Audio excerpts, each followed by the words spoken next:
नमस्कार दर्शकवृन्द, म चेतन गजमेर फेरि तपाईहरुलाई टिसिसिएन हिमाली च्यानलमा हार्दिक स्वागत गर्दछु। छोटी मस्जिदमा हामी आइपुगेका छौँ र यहाँ आउनुको उद्देश्य के हो भन्दाखेरि हामी सबैले हामीले वर्षौंदेखि सदियौंदेखि हामीले जानेर आएको कुरो है, जो इस्लाम धर्ममा मनाइने गर्छ र त्यो हो मोहरम। र यो मोहरमलाई वर्षपछि एउटा भव्य रूपमा मनाउने गरिन्छ।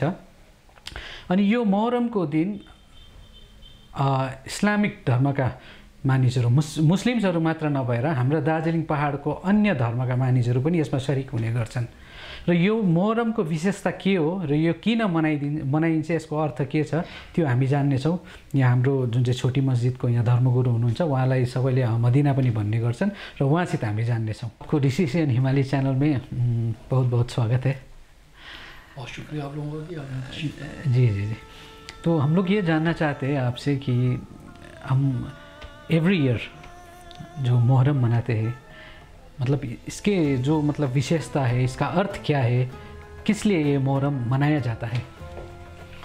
अल्हम्दुलिल्लाहि रब्बिल आलमीन वस्सलातु वस्सलामु अला सय्यिदिल अंबिया'i वल मुरसलीन अम्मा बअद फअऊज़ु बिल्लाहि मिनश शैतानिर रजीम बिस्मिल्लाहिर रहमानिर रहीम सलातु वस्सलामु अलैका या रसूलल्लाह व अला आलिका व सहाबिका या हबीबल्लाह सलातु वस्सलामु अलैका या नबीयल्लाह व अला आलिका व सहाबिका या नबीयल्लाह। सबसे पहले हिमालय चैनल वालों का बहुत शुक्रिया, और हिमालय चैनल के माध्यम से जितने लोग मुझे सुनेंगे देखेंगे उनको भी बहुत बहुत शुक्रिया। और आपने बहुत अच्छा सवाल किया। इस्लाम मज़हब में जितने भी त्यौहार हैं, जितने भी पर्व हैं, वो किसी न किसी याद से जुड़े हुए हैं। जी जी। उसके पीछे कोई ना कोई रीज़न है, उसके पीछे कोई ना कोई ऐसे मामलात है जिसको हम याद करते हैं। मुहर्रम, सबसे पहले बता दूं कि मुहर्रम जो है ये इस्लामी हिसाब से ये हमारा नया साल है। जी। जिस तरह अंग्रेज़ी हिसाब से जनवरी, फरवरी, जी, मार्च, जी, जी। अप्रैल है, तो ये मुहर्रम जो है ये हमारा शुरुआत है, ये पहला महीना है, ये स्टार्टिंग हमारी यहीं से है। तो मैं अपने हिसाब से दार्जिलिंग चैनल के माध्यम से तमाम देखने वालों को इस नए साल की बहुत बहुत शुभकामनाएं देता हूँ और दुआ करता हूँ, प्रार्थना करता हूँ कि अल्लाह ताला इस मुक़द्दस, इस पवित्र महीने के सदक़े हमारी जो परेशानियाँ हैं, जो दिक्कतें हैं, जो प्रॉब्लम्स हैं, उसको दूर फरमाए। जी। नॉर्मली मुझे भी दार्जिलिंग में कई साल गुजर गए और धर्म की काम करने के लिए हिंदुस्तान के कोने कोने में सफ़र हुआ। जब भी यहाँ मुहर्रम का महीना आता है, खासकर दार्जिलिंग में जो पहाड़वासी हमारे हैं, तो एक वाक्य निकलता है, एक सेंटेंस मुँह से निकलता है, हसन हुसैन आयो। जी जी। सबके ज़बान में होता है, क्या हिंदू, क्या मुस्लिम, क्या सिख, क्या ईसाई। ये हमारे पहाड़ की खूबी है कि बड़ी मोहब्बत से मिलकर नहीं रहते। तो एक चीज़ मैं पहले क्लियर कर दूँ कि हमारे जो आखिरी प्रोफेट थे, जी जी, मैसेंजर ऑफ अल्लाह मोहम्मद सल्लल्लाहु अलैहि वसल्लम, सबको पता है उनकी पैदाइश मक्के में हुई। उन्होंने 53 साल अपनी ज़िंदगी मक्के में गुजारी। उसके बाद अल्लाह का हुक्म हुआ कि मक्का छोड़िए, मदीना चले जाइए। तो उन्होंने मक्के को छोड़ा और मक्के से मदीना चले। उनकी 4 बेटियां थीं, 3 बेटे उनके हुए, लेकिन बचपन में वो देहांत हो गए, वो रहे नहीं। 4 बेटियां उनकी थी। एक बेटी का नाम था ज़ैनब, दूसरी बेटी का नाम था रुकैया, तीसरे का नाम था उम्मे कुलसूम, और जो सबसे छोटी बेटी थी उनका नाम था सैयदा फातिमा। और किताबों में लिखा है, हमारे विद्वानों ने बताया है कि मोहम्मद सल्लल्लाहु अलैहि वसल्लम जो प्रोफेट जो थे, वो अपनी चौथी बेटी से, सबसे छोटी बेटी से बहुत प्यार करते थे, बहुत ज़्यादा, टू मच प्यार करते थे। उनके 2 बेटे हुए, एक का नाम हसन, एक का नाम हुसैन। इस्लामिक जो हमारी कैलेंडर शुरू होती है, जिस तारीख को प्रोफेट मोहम्मद सल्लल्लाहु अलैहि वसल्लम ने मक्के से मदीना सफ़र किया, एक जगह से दूसरी जगह पलायन किया, गए, उसको हमारी उर्दू में कहते हैं हिजरत करना। अच्छा। एक जगह से दूसरी जगह जाना, जिसको बोलते हैं ट्रांसफ़र हो जाना। जी जी जी। एक बंदा दार्जिलिंग में था, ट्रांसफ़र होकर सिलीगुड़ी हो चला गया वो, उसको उर्दू में कहते हैं हिजरत करना, एक जगह से दूसरी जगह जाना। तो अल्लाह के हुक्म से जिस दिन आपने मक्के से मदीना हिजरत किया, गए, पलायन किया आपने, उस तारीख से इस्लामी तारीख शुरू हुई। ये बात अब याद रखें। अच्छा, प्रोफेट मोहम्मद सल्लल्लाहु अलैहि वसल्लम की जो पैदाइश हुई है वो 571 सन ईस्वी, अभी 2000 25 चल रहा है, आपकी पैदाइश हुई 571 सनी ईस्वी, तो अब 2025 में 571 को माइनस कर देंगे तो रिटर्न निकल जाएगा। 53 साल आपने अपनी लाइफ मक्के में गुजारी, और गुजारने के बाद जब मक्के से पलायन करके हिजरत करके मदीने गए, उस दिन से इस्लामिक हिस्ट्री शुरू हुई, इस्लामिक तारीख शुरू हुई मुसलमानों की, जिसे हम सने हिजरी कहते हैं। अभी चल रहा है 1447 सने हिजरी। आपने जो पलायन किया, पलायन मदीना जब पहुंचे, उस तारीख से लेकर आज 1447 साल हो चुके हैं। आपको मैंने बताया कि आपकी 4 बेटियां थी, उनमें सबसे बेटी छोटी फातिमा, उनके 2 बेटे थे, इमाम हसन, इमाम हुसैन। इमाम हसन बड़े थे, इमाम हुसैन छोटे थे। मैं थोड़ा सा क्लियर कर दूं कि इमाम हसन की जो पैदाइश हुई है, डेट ऑफ बर्थ, जी जी, वो 3 सने हिजरी है, यानी मदीना पहुंचने के 3रे साल आपकी बेटी के घर में एक पहला बेटा हुआ, जिसको इमाम हसन कहते हैं, 3 सने हिजरी था। 4 सने हिजरी यानी ठीक 1 साल के बाद इमाम हुसैन भी मदीने में पैदा हुए। दोनों भाइयों की पैदाइश मदीने में हुई, एक 3 सने हिजरी इमाम हसन, एक 4 सने हिजरी इमाम हुसैन। दोनों में 1 साल का गैप है। इमाम हसन इमाम हुसैन से 1 साल के बड़े। जिंदगी दोनों की गुजरती गई। फिर 10 सने हिजरी में प्रोफेट मोहम्मद सल्लल्लाहु अलैहि वसल्लम का देहांत हो गया, विसाल हो गया, दुनिया से वो कूच कर गए। ये प्रकृति का नियम है कि जो आता है उसको जाना पड़ता है। कोई यहाँ रहने के लिए नहीं आया। पहले ज़माने में अगर हिस्ट्री उठाकर देखिए तो हज़ार साल की उनकी एजेस उम्र होती थी, लेकिन उनको भी जाना पड़ता था। तो जब प्रोफेट मोहम्मद सल्लल्लाहु अलैहि वसल्लम का देहांत हुआ, विसाल हो गए, वो दुनिया से कूच कर गए, तो उनकी बागडोर कौन संभाले, उनकी जिम्मेदारी कौन संभाले? कोई तो चाहिए अनुयायी, उत्तरदायी, जो उनके मामलात को आगे बढ़ा सके। हर जगह होता है, प्रेसिडेंट होते हैं तो सेक्रेटरी होते हैं तो वाइस प्रेसिडेंट होते हैं, ताकि भाई ये अगर ना हो तो इसके काम को ये संभाल ले।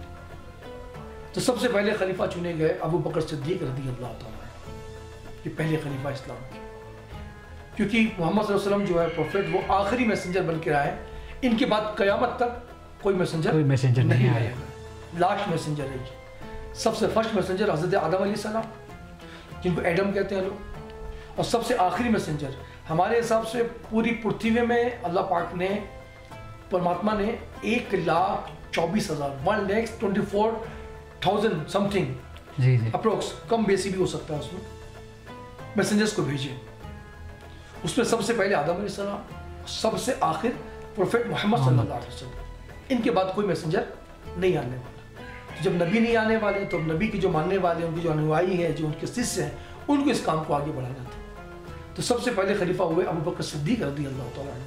जब तक उनकी खिलाफत थी, ज़िंदगी उनकी थी, उन्होंने अपनी ज़िंदगी गुजारी और उन्होंने धर्म का, दीन का, इस्लाम का प्रचार किया, काम किया। उनके देहांत के बाद खिलाफत की जो जिम्मेदारी आई, वो दूसरे खलीफा उमर फारूक रज़ी अल्लाह तआला अन्हु, जिनको फारूक आज़म कहते हैं, जब तक उन जीवित थे उन्होंने अपना काम किया। उनके देहांत विसाल होने के बाद तीसरे खलीफा हज़रत उस्मान गनी रज़ी अल्लाह तआला अन्हु, जब तक वो हयात से थे, उन्होंने अपना काम निभाया, इस्लाम का, धर्म का प्रचार किया। जो प्रोफेट मोहम्मद सल्लल्लाहु अलैहि वसल्लम ने उनको मैसेज दिए थे, उन मैसेज को लोगों को आहिस्ता तक बढ़ाया। चौथे खलीफा हुए हज़रत अली,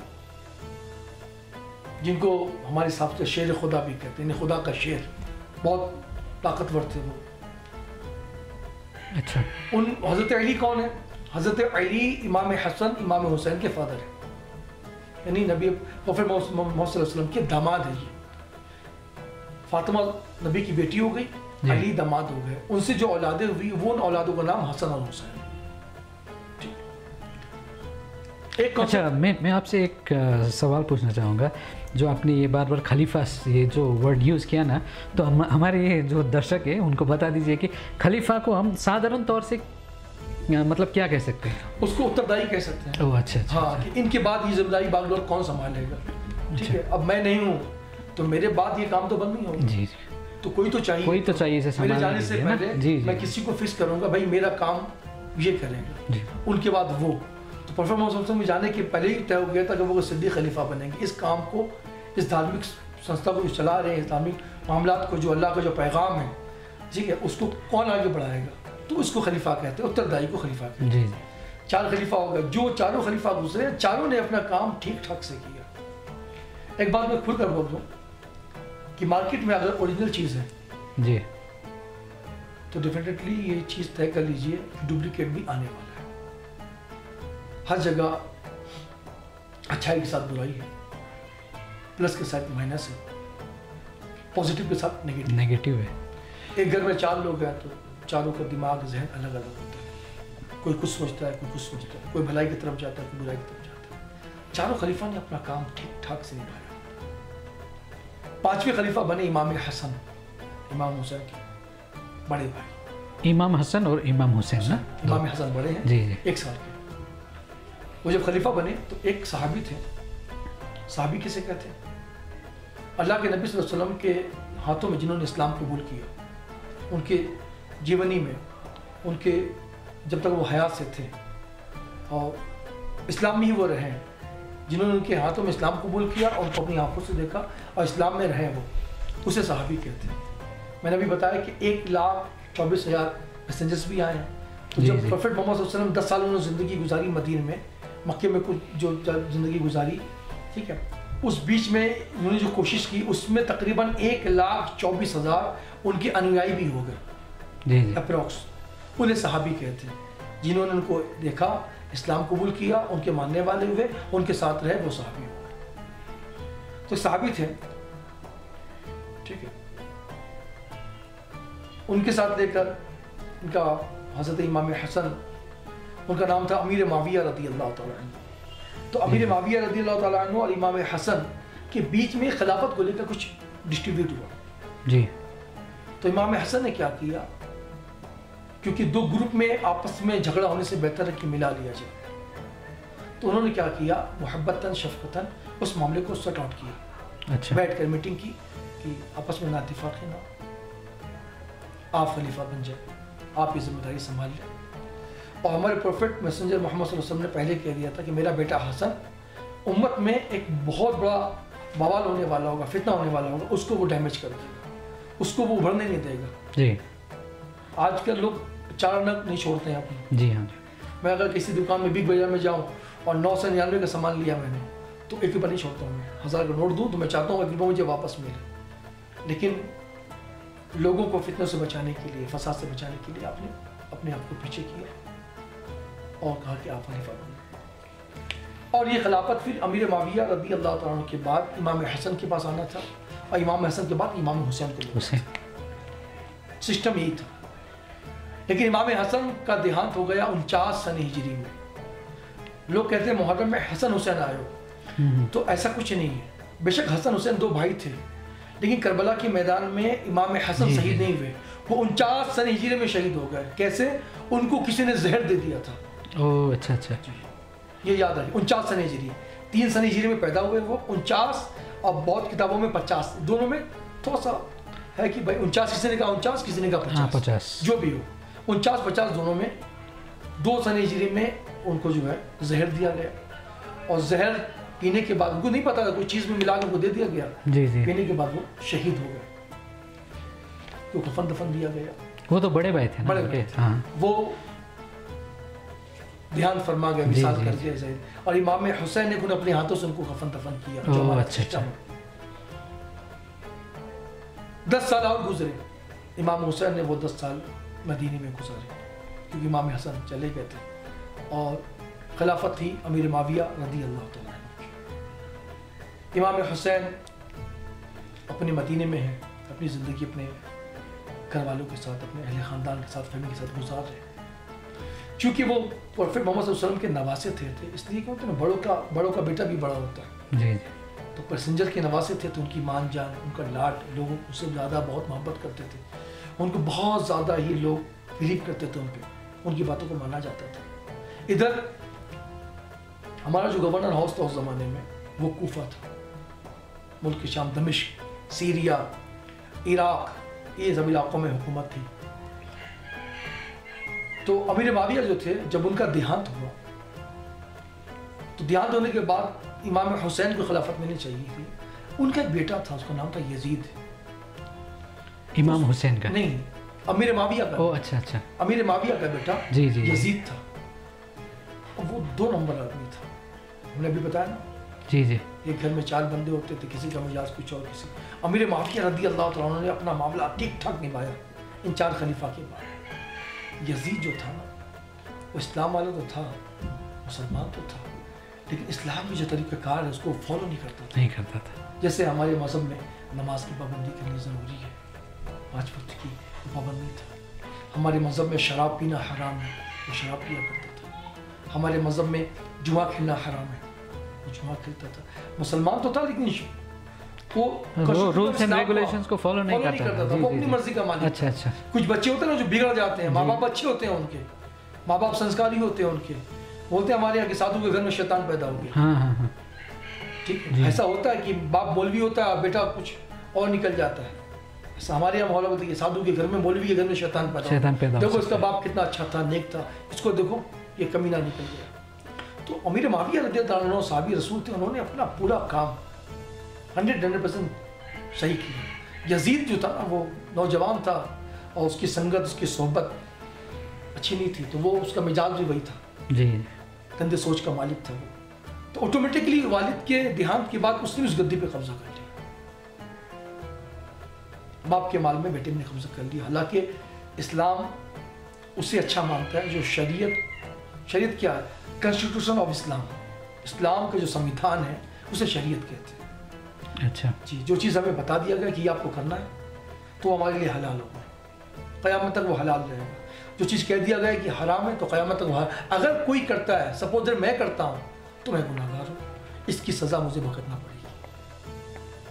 अच्छा। जैसे गवर्नमेंट ऑफ इंडिया जी, एक बंदा चोरी नहीं कर सकता, चोरी करेगा अगर उसका जुर्म साबित हो गया, पकड़ा गया तो गवर्नमेंट क्या करेगी, उसको सज़ा देगी। एक बंदा किसी लड़की को नहीं छेड़ सकता, किसी पे टॉर्चर नहीं कर सकता, बहुत सारे कानून हमारे बने हुए, ठीक है। अगर वो कानून के खिलाफ करता है और पकड़ा गया तो उसको सज़ा मिलेगी। तो कानून जिस तरह हमारे मुल्क के बने हुए, हर मुल्क का अपना अलग अलग कानून है, ठीक है। तो शरीयत ने, इस्लाम ने भी कानून बनाया कि आप ये कर सकते हैं, ये नहीं कर सकते। अगर ये आप करेंगे तो आप गुनहगार होंगे, आपने गोया पाप का काम किया। जो पाप का काम करेगा, सिंपली और लाइटली बता दिया गया कुरान पाक में कि पुण्य के काम करने वालों के लिए स्वर्ग है जी, और जो पाप के रास्ते पे चलेगा उसके लिए नरक है। हर मजहब के लोग यही मानते हैं, ठीक है, और मानना भी यही चाहिए, हकीकत भी यही है, ठीक है, इसको कोई झुठला नहीं सकता। हमारे कहता कि भलाई कर भला होगा, बुराई कर बुरा होगा, तो हम जैसा करेंगे वैसा ही मिलेगा। इंग्लिश में कहते गिव एंड टेक, जी जी, हम जो देंगे हमें वही मिलेगा। कबीर ने भी कह दिया है, बोया पेड़ बबूल का तो आम कहाँ से होए। हमने अगर बबूल का पेड़ बोया है तो बबूल ही निकलेगा, आम नहीं निकलेगा।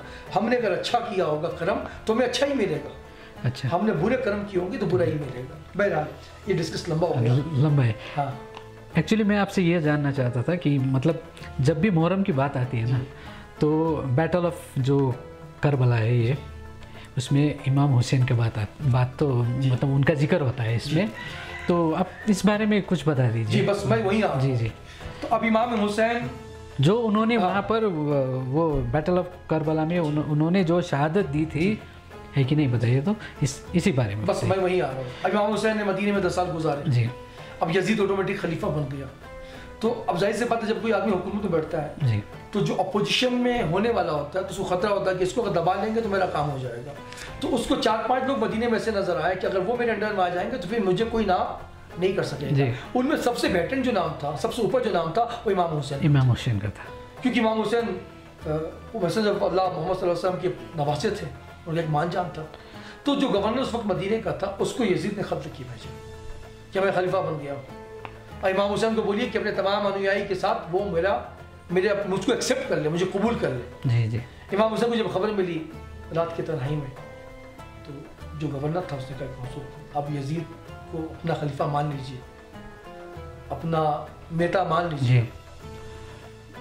अगर आप नहीं मानेंगे तो आपके साथ कुछ मामला हो सकता है। आप घर आए, अपनी मीटिंग किए घर में, ये हालात मदीने की बेहतर नहीं है। अगर मैं नहीं मानता हूँ तो हो सकता है कि मदीने में 2 ग्रुप हो जाए,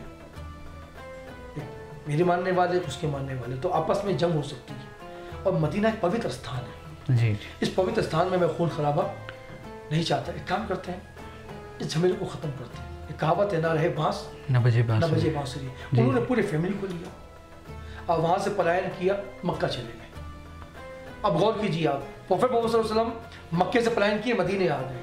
جب مدینے میں پرابلم ہوا ان کے نواسے کو تو انہوں نے مدینہ چھوڑا اور مکے چلے گئے، وہاں رہنے لگے. کوفہ یہ عراق کا ایک شہر ہے، عراق کا کیپٹل بغداد ہے، اس سے 1 گھنٹے کے راستے میں ایک شہر ہے کوفہ. تو کوفہ جو تھا وہاں کی جو جامع مسجد تھی تو جو خلیفہ ہوتا تھا یا اس کی جو رہنمائی ہوتے تھے وہیں بیٹھتے تھے. تو وہاں جو جس کو گورنر بنایا گیا، ٹھیک ہے، اس لوگوں پہ ظلم کرتا تھا، زبردستی یزید کی خلافت لینا چاہتا تھا کہ بس آنا ہی پڑے گا آپ کو. ٹھیک ہے، ہمارے کہتے ہیں کوئی کام ہنس کے ہوتا ہے، کوئی کام پھنس کے ہوتا ہے. جی جی. تو پھنسانے والا کام تھا وہ. یزید چاہتا تھا کہ سب میرے ماننے جاننے والے ہو جائے، میری حکومت رہے، میں اپنی مرضی کا مالک رہوں، میں جو چاہوں گا وہ کروں گا. کچھ لوگ اپنے پد کا صحیح استعمال کرتے ہیں اور کچھ لوگ اپنے پد کا غلط استعمال کرتے ہیں. تو امام حسین جب مکے میں پہنچ گئے تو مکے میں آپ کو کوفے والوں سے تقریباً 400 یا 500 لیٹرس آئے جو وہاں کے لوکل لوگ تھے. انہوں نے کہا کہ ہمارا جو گورنر ہے یہ ٹھیک نہیں ہے، آپ آئیں، ہم آپ کو اپنا خلیفہ مانتے ہیں، آپ ہمارا ساتھ دیں. ہم یزید کو نہیں مانتے ہیں، یزید کے جو گورنر ان کو نہیں مانتے، ہم آپ کو جانتے ہیں، آپ کو نانا کو جانتے ہیں، آپ آئیے اور ہماری حفاظت کیجیے. تو امام علی مقام امام حسین کو لگا کہ جب لوگ ہمیں پکار رہے ہیں، ظاہر سی بات ہے جب کوئی ہمیں مدد کے لیے پکارے گا تو اگر ہماری ایبلٹی ہے کہ ہم اس کی مدد کر سکتے ہیں تو ہماری ذمہ داری بنتی ہے جی جی جا کے اس کی مدد کریں. امام علی مقام نے مکے سے سفر کیا کوفہ کے لیے. کسی نے منع کیا کہ کوفے والے دھوکہ دیں گے، آپ مت جائیے، وہاں کے لوگ دھوکے باز ہوتے ہیں. سیاست وہاں کی بہت گندی ہے، پولیٹکس جس کو بولتے ہیں، سیاست میں نے پولیٹکس. ان کے ساتھ کچھ وعدہ کیا تھا نا ایسا وہ امام حسین کے ساتھ، بعد میں ان کو دھوکہ دیا. جی، تو ان کو لوگوں نے بلایا کہ آپ آئیے، ہم آپ کے ساتھ سپورٹ میں رہیں. جی جی. تو انہوں نے اپنا ایک انویائی بنا کر اپنے بھائی کو مسلم رقیل کو 2 بچوں کے ساتھ بھیجا کہ آپ جائیے پوسٹ مین بن کے وہاں کے جو حالات ہیں اس کو چیک کیجیے، اور سب کچھ ٹھیک رہے گا تو مجھے خبر کیجیے گا تو میں قافلے کے ساتھ آ جاؤں گا. آپ مکے میں وہاں پہنچے تو 40,000 لوگوں نے ان کو سپورٹ کیا اس زمانے میں. 40,000 لوگوں نے. کوفہ کی جو جامع مسجد ہے، میں 3 مرتبہ وہاں جا چکا ہوں، میں نے وہاں کے درشن کیے ہیں. امام حسین کا روزہ بھی میں نے دیکھا جہاں ان کی کیف ہے، میں وہاں گیا ہوں اور 4تھی مرتبہ جانے کی تیاری چل رہی ہے میری. ٹھیک ہے، تو وہ گئے اور جانے کے بعد 40,000 لوگوں نے ان کے ہاتھ بیعت کی، اپنا خلیفہ مانا. اس کے بعد مغرب کی اذان، مطلب ان لوگوں نے ان کو سمرتھن کیا جی. اس کے بعد یزید کو جب بات پتہ چلی کہ امام حسین کے ماننے والے بڑھتے چلے جا رہے ہیں، میری حکومت کو خطرہ ہے، میری سیاست کو خطرہ ہے، اس نے کیا کیا، ایک اپنا انویائی بنایا، اس کو بھیج دیا کہ تم جو کرنا کرو، بس اس مسئلے کو روکو، ہمارے ماننے والوں کو بڑھاؤ. اس نے آ کے اعلان کر دیا کہ جو بھی حسین کے بھائی کا ساتھ دے گا اس کی گردن تلوار سے اڑا دی جائے گی. حکومت کی طاقت تو طاقت ہوتی ہے نا بھائی، گورنمنٹ تو گورنمنٹ ہوتی ہے. اس وقت اس کی گورنمنٹ تھی، تھوڑی دیر کے لیے کوئی بات ہو. اس نے آ کے اعلان کیا، مغرب کی نماز کا وقت تھا، اعلان ہوا. 40,000 لوگوں نے کوفہ کی مسجد میں نماز پڑھی. مسلم رقیل جو امام حسین کے بھائی تھے انہوں نے نماز پڑھی اور سلام پھیر کے جب پھرے تو ایک کے سوا کوئی نہیں تھا، سب دھوکہ دے کے چلے جا چکے تھے. اور یہاں سے خط جا چکا تھا، لیٹر، کہ ایوری تھنگ از اوکے، یہاں سب کچھ ٹھیک ہے، آپ آ جائیں. امام علیہ مقام نے سفر کیا بقرعید کے مہینے میں جو قربانی کرتے ہیں جی جی. اس مہینے میں اپنے سفر کیا. اس زمانے میں پیدل، اونٹ میں، گھوڑے میں سفر ہوتا تھا. سفر کرتے کرتے کرتے 2 محرم، آج ہمارے یہاں 10 محرم ہے، 2 محرم کو آپ کربلا پہنچے، بیٹل آف کربلا کے میدان میں پہنچے. آپ کو تو یہ امید تھا کہ بھائی ہمیں بلایا گیا مہمان بنا کر، وہاں ہم جائیں گے تو ہماری خدمت ہوگی. اور ان کے ساتھ بچے بھی تھے، بچیاں بھی تھیں، بیویاں بھی تھیں. جنگ کرنے کے لیے کوئی بچیوں کو، بیویوں کو، عورتوں کو لے کے نہیں جاتا ہے، جنگ میں سے مر جاتے ہیں. تو آپ گئے، لیکن وہاں جانے کے بعد پاسا جب پلٹا تو 1,000 کا لشکر ہر لے کر آیا، ان کو گھیرا بندی کر گھیر لیا. 2 محرم سے لے کر 5 محرم تک ڈسکشن چلا ہے. آپ نے فرمایا کہ میں تو لڑنے کے لیے نہیں آیا، مجھے تو مہمان بنا کے بلایا گیا ہے، یہ معاملہ ہے. کرتے کرتے کرتے کرتے ڈسکس کرتے 5 محرم ہو گئے، 6 محرم ہو گئے، 7 محرم ہو گئے. یزید نے کیا کیا اور لشکر بڑھا دیا کہ اگر حسین ہماری بیعت کو مانتے ہیں تو ٹھیک ہے، ورنہ ان کے گھر والوں کو ختم کر دو. نہ وہ رہیں گے اور نہ کوئی حق کی بات صدا اٹھائے گا، نہ کوئی سچائی کی بات کرے گا، ان کو ہی حرکت سے صاف کر دیا جائے. تو آپ اپنے فیملی کے ساتھ تھے. 8 محرم کی شام کو امام حسین، اس زمانے میں خیمہ چلتا، کیمپ جس کو بولتے ہیں ہم لوگ، کیمپ، جی جی، خیمہ کپڑے کا کیمپ. آج کل بھی لوگ جو سفر میں جاتے ہیں ٹور میں تو خیمہ لے کے جاتے ہیں، کیمپ لے کے جاتے ہیں. آپ کا خیمہ لگا ہوا تھا. 8 محرم کی شام کا وقت تھا. 9 محرم، 8 محرم کو لوگوں نے کیا کیا، جب یہ نہیں مان رہے ہیں تو لوگوں نے کیا تھا، ایک نہر تھا وہاں پر، ریور، اس کو فرات کہتے ہیں، اس پہ لوگوں نے قبضہ کر لیا کہ حسین اور حسین کے گھر والوں کو پانی نہیں دیا جائے گا. ان کو یہ تمنا تھا کہ جب پانی نہیں ملے گا بھوکے رہیں گے پیاسے رہیں گے. تو ایک ہوتا ہے نا کہ جب آدمی پہ ظلم زیادہ ہوتا ہے تو انسان بھی ٹوٹ جاتا ہے. جی جی. کبھی کبھی بے قصور پہ بھی اگر لاٹھیاں پڑتی ہیں تو جھوٹ موٹ کا وہ قصور قبول کر لیتا ہے کہ میں نے کیا ہے, کہ اس کو مار سے بچنا ہے. تو چھوٹے چھوٹے بچے تھے, 6 مہینے کے لیے اصغر بھی تھے, 9 سال کی بچیاں بھی تھیں, عورتیں بھی تھیں. 8 محرم گزر گیا. 9 محرم کی شام کو یزیدیوں نے حملہ کیا, ابن زیاد کی فوج نے حملہ کیا کہ ان کو ختم کر دیں, کب تک ہم تو مامے کرتے رہیں گے.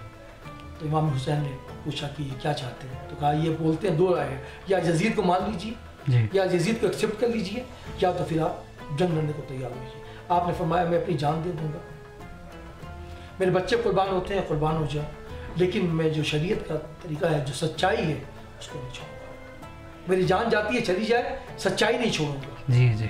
سچائی کی خاطر آپ اڑے رہیں. یہ جنگ کیا ہوا, یہ تو ظلم ہوا. 22,000 ایک طرف, کھانا پینا تلوار تیر تبر نیزے سب ہے. 72 ایک طرف, بچے بھی ہیں بچیاں بھی ہیں عورتیں بھی ہیں لیڈیز بھی ہیں. یہ جنگ نہیں تھا, یہ تو بس حق اور باطل سچ اور جھوٹ کا ایک مقابلہ تھا. آپ امام حسین اڑ گئے کہ میری جان جاتی ہے چلی جائے لیکن میں سچ کو نہیں چھوڑوں گا. آج میں ان کا تو ظلم کے خلاف لڑائی تھا. جی, انہوں نے سوچا کہ میں اگر آج سچ کی آج سر جھکا لوں گا تو قیامت تک آنے والے لوگ ظلم کے خلاف سر جھکاتے ہیں کہ کوئی بھی سچائی کے لیے آواز نہیں اٹھائے گا. آپ دیکھ لیں بھگت سنگھ کو کیا کیا تھا انہوں نے, قصور کیا تھا, انہوں نے سچائی کے لیے آواز اٹھائی, اور سچائی کے لیے آواز اٹھانے والوں کو پھانسی دی جاتی ہے. سچائی کے لیے آواز اٹھانے والوں کو سزا دی جاتی ہے. ٹھیک ہے, یہ دنیا کا دستور ہے. ٹھیک ہے, آپ دنیاوی حساب سے دیکھیں یا دھرم کے حساب سے دیکھیں, کہیں بھی آپ کوئی بھی ہسٹری پڑھیں اٹھا کر, تو انہوں نے حملہ کرنا چاہا. آپ نے کہا کہ آج 10 محرم کی رات ہے, اور 10 محرم جو رات ہوتی ہے ہمارے اسلام کے طریقے سے بہت پوتر اور پاکیزہ رات ہوتی ہے. آپ نے کہا کہ آج کی رات ہمیں کچھ عبادت نماز تلاوت کرنے کا موقع دیا جائے. آپ پر عبادت کی, اور صبح یزیدیوں نے آپ پہ حملہ کیا. آپ نے ڈیفینس کی. کب تک ڈیفینس کرتے؟ 72 لوگوں میں عورتوں کو چھوڑ کر 50 یا 52 مرد تھے. آہستہ آہستہ ایک میدان جنگ میں جاتے رہے, اور پھر وہ شہادت کا جام پی کے آتے رہے. انہوں نے اپنی خون کی ندیاں بہا دی, اپنے سینے میں تیر برداشت کر لیا, تلواروں سے اپنے جسم کو چھلنی تو کر لیا, لیکن انہوں نے سچائی پہ آنچ آنے نہیں دیا. کہہ دیا, بتا دیا قیامت تک آنے والے لوگوں کو کہ اگر مٹتے ہیں تو مٹ جائیں گے, سچائی کا ساتھ کبھی نہیں چھوڑیں گے. بالآخر امام علی مقام میدان کربلا میں گیا, ان پہ دشمنوں نے حملہ کیا. اور ہم نے تاریخوں میں کتابوں میں جو پڑھا ہے, تلوار نیزہ جو ہتھیار ہوتے زمانے کے, تیر تبر, یہ سب ملا کر تقریباً 200 سے زیادہ زخم آپ کے بدن میں لگے ہوئے تھے. جی جی. آپ گھوڑے سے نیچے آئے, چونکہ اسلام نماز کا حکم دیتا ہے, تو آپ نے آخری وقت میں گھوڑے سے نیچے آئے, سجدے میں گئے. حالت سجدہ میں جب گئے تو ظالموں نے, یزیدیوں نے آپ کا سر جسم سے جدا کر دیا. آپ اسلام کی خاطر, دین کی خاطر, سچائی کی خاطر آپ نے اپنی بلی دے دی, آہوتی دے دی, شہید ہو گئے. اب اتنے سال گزر گئے, 1300 سال سے زیادہ گزر گئے. ہر سال مسلمان اسی یاد کو تازہ کرتا ہے. اچھا. کہ امام علی مقام, امام حسین جو نواسۂ رسول تھے, انہوں نے سچائی کی خاطر ان کو مطلب हर एक محرम में इनको याद किया जाता है ना. त म हाम्रो दर्शकवृन्दहरूलाई म एउटा कुरा के पनि बताउन चाहन्छु भन्दाखेरि जुन चाहिँ हामीले यहाँनिर हाम्रो सुपरमार्केट अगाडि त्यहाँ एउटा अब भनौँ मस्जिद टाइपको त्यो बनाएको हुन्छ है, त्यो डोम जस्तो. जी जी, मेन लोक बता रहा हूँ, त्यसलाई ताजिया भन्छ. र त्यो ताजिया चाहिँ अब मेरो जानकारी अनुसार चाहिँ त्यो चाहिँ जुन चाहिँ मैदाने जंग जुन चाहिँ करबला त्यो थियो, त्यहाँनिर जो शहीदहरू भएको थियो है, र मतलब उनीहरूको त्यो एउटा कब्रको त्यो मान्छ नि त, त्यसलाई चाहिँ त्यो उनीहरूको कब्र सम्झेर चाहिँ त्यहाँनिर क्यान्डल जलाउने गर्छ. र म उहाँलाई यो विषयमा पनि सोध्न चाहन्छु. हमारे जो यहाँ के हिंदू लोग हैं वो भी वहाँ पर जाकर कैंडल वगैरह जला लेते हैं, तो मतलब वो लोगों को पता नहीं है कि किस लिए हम लोग ये कैंडल वहाँ पर जला रहे हैं. इसके बारे में थोड़ा बता दीजिए. देखिए, आज से अब पहले लोग जब जाए, जब हमारे पास कैमरा नहीं था, वीडियोस नहीं थे, टीवी नहीं थे, सोशल मीडिया का दौर नहीं था, तो लोगों को पता ही नहीं था कि भाई इमाम हुसैन का जो मज़ार है वो कैसा है, खाना काबा कैसा है, मदीना कैसा है. लोग अपनी बाप दादा की तस्वीर नहीं जानते थे. तो उस ज़माने में क्या किया लोगों ने कि उनको जो मज़ार है जहाँ पर वो दफन है, उस मज़ार का वो स्टेचू बनाते थे ताकि हम उसको देख के याद ताज़ा करें. तो ये बस वही बनाते हैं और कुछ नहीं है, और उस याद को ताज़ा करते हैं. और अपने जो गैर मुस्लिम भाई, हिंदू भाई, हमारे नेपाली भाई बहन हैं, उनकी एक आस्था जुड़ी हुई है. ठीक है, उनकी एक आस्था जुड़ी हुई है, और उनकी मन्नतें, उनकी मुरादें पूरी होती हैं. आप अगर जाकर पूछें, जी। हमसे तो आपने इंटरव्यू लिया, वहाँ पहुँचने वाले से पूछिए आप, तो पता चलेगा 100 लोगों में 80 लोगों की क्या बोलते हैं आप लोग उसको, भाकाल बोलते हैं, जी जी है ना। उनकी तमन्नाएं मुरादें कई ऐसे हैं जिनके पास औलादें नहीं थी, जिन बहुत परेशान थे उनको, जब उन्होंने वहाँ भाकल मांगा, मन्नतें मांगी तो वहाँ की, तो इमाम हुसैन, हाँ इमाम हुसैन के सदके जो है जी जी औलादें मिली, उनकी दुआएं कबूली, उनकी प्रार्थनाएं कबूल की गई, इसीलिए वो जा रहे हैं। जिसको जहाँ से मिलेगा वो वहाँ जाएगा, मुझको जहाँ से मिलेगा मैं वहाँ जाऊँगा। तो उनको फरमानें पूरी होती है, वो आते हैं, मुरादें पूरी होती हैं, वो अपने हिसाब से चलाते हैं। मोहरम चाहिँ त्यो एउटा साधारण रूपमा यसलाई पालन मात्रै नगरिएर मोहरमले चाहिँ पुरा संसारलाई विश्वलाई नै एउटा सन्देश दिन्छ। त्यो चाहिँ के हो भन्दा हक इन्साफको लडाइँ, सच्चाइको लडाइँ चाहिँ मान्छेले लड्नै पर्छ। सच्चाइको अगाडि शिर झुकाउनुभन्दा चाहिँ बेस्ट चाहिँ बरु आफ्नो त्यसमा कुर्बानी दिनु, शहादत दिनु, त्यो चाहिँ सबैभन्दा ठुलो कुरो हो भन्ने कुरो बुझाउँछ। हकको लडाई सबैको करना पड़ता है, अपनी आज़ादी हरगिज़ भुला सकते हैं, जी जी जी, सर कटा सकते हैं लेकिन सर झुका जी जी यही पैगाम जी। और आखिरत में आप हमारे दर्शकों को क्या कहना चाहेंगे? बस जो भी मेरे सुनने वाले व्यूअर्स हैं, देखने वाले हैं, जो मुझे अभी देखेंगे बाद में देखेंगे, एक ही पैगाम है, आप सत्य के मार्ग में चले। परेशानी आपको आएगी, प्रॉब्लम आएंगे, लेकिन सत्य की मार्ग में चलने वाले की हमेशा जीत होती है। यजीद का नाम निशान मिट गया क्योंकि वो सत्य पे नहीं था। 1300 साल गुजर गए, हुसैन का नाम आज भी जिंदा है क्योंकि वो सत्य पे थे। अल्लाह पाक हमें भी सत्य के रास्ते पे चलने की तौफीक दे।